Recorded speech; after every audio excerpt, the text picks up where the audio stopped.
வணக்கங்க. என் பேர் குர்ஷித்து. கொஞ்சம் மனநலம் பற்றி நான் பேசலான்னு நினைக்கிறேன். ஒரு ம முதலாளி ஃப்ளைட்டுக்கு போகணும். டிரைவரை வாங்கன்னு சொல்லிட்டாரு. காலையில் 6 மணிக்கு ஃப்ளைட்டு.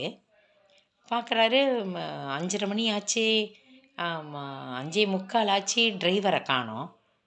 அங்கே இவருக்கு ரொம்ப படபடன்னு வந்துடுது. இல்லைன்னா ஃப்ளைட்டை விட்டுருவோம், அந்த மாதிரி ரொம்ப அவர் மன பதட்டத்துக்கு ஆளாகிடுறாரு.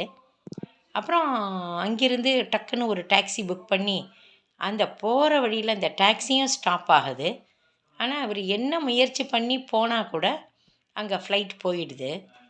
அப்புறம் அவர் ரொம்ப கோவமாக வீட்டுக்கு திரும்புகிறாரு.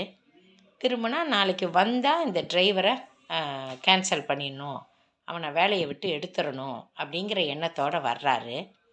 ஆனால் கொஞ்ச நேரத்தில் இந்த டிவியில் நியூஸ் வருது, இந்த கிளம்புன ஃப்ளைட் ஒரு ஆக்சிடெண்ட் ஆகிடுச்சி அப்படின்னு சொல்லி நியூஸ் வருது.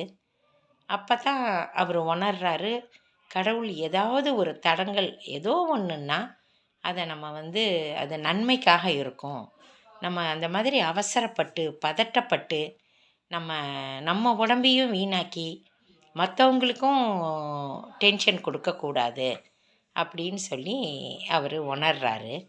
இப்படி தான் இந்த உலகத்தில் இப்போ வாழ்க்கைங்கிறது ரொம்ப பரபரன்னு எல்லாருமே, கணவனும் வேலைக்கு போகிறாங்க, மனைவியும் வேலைக்கு போகிறாங்க. அப்போ நிறைய விஷயங்கள் கையில் நமக்கு ஃபோன் வந்துருச்சு, இமீடியட்டாக செய்திகள் வருது. அப்போ நம்ம மனநலத்தை அமைதியாக வச்சுக்கணுன்னா எதையும் பொறுமையாக அமைதியாக எது நடந்தாலும் நன்மைக்கே அப்படி அந்த ஒரு எண்ணத்தில் நம்ம வாழ்ந்தோன்னா நிச்சயமாக நம்ம வாழ்க்கை சிறப்பாக இருக்கும்.